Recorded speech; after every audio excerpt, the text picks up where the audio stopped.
let's talk about Blaze. It's a biopic of Blaze Foley, who was a part of what was called the outlaw music scene. First of all, what is the outlaw music scene, and what drew you to Blaze? Well, I was born in Austin, Texas, and my first concert was Willie Nelson's 4th of July picnic. And my father took me to the mall, and we ironed on T-shirts.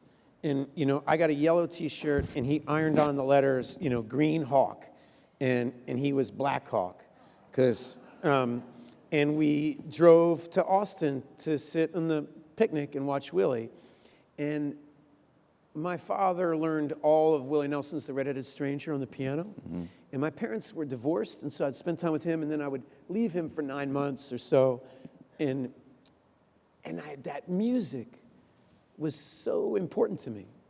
I would listen to that album here in the East Coast. You know, I'd listen to that album, and so I just followed that whole world. That outlaw country music is not pop country music. It's folk music. It is, you know, the best example I could say is, you know, if you listen to Townes Van Zant's Poncho and Lefty, it's a very mysterious country song, but it actually functions as great American poetry.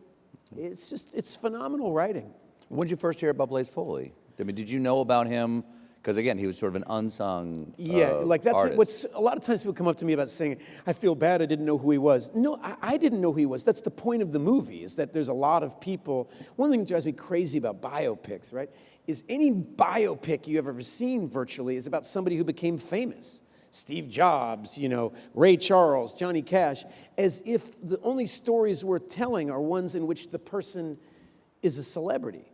And it kind of nauseates me, you know, and I thought, I want to make a biopic about a musician, and there's never the scene where he's discovered.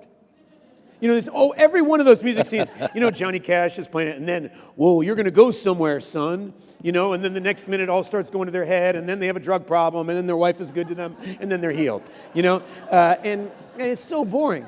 And what about it be actually like, I remember seeing this great interview before he died with Paul Newman. It was on 60 Minutes or something, and this interviewer said, Paul, you're so humble about your work, you know? And he's like, I'm not humble.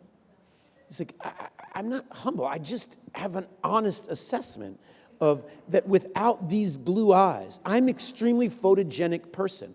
And he cites like Austin Pendleton, who's an actor I love. He goes, Austin Pendleton is not as photogenic as I am. Is he a better actor? Am I a better actor? I don't know. We both love it, but I get paid a lot more money because I'm more photogenic.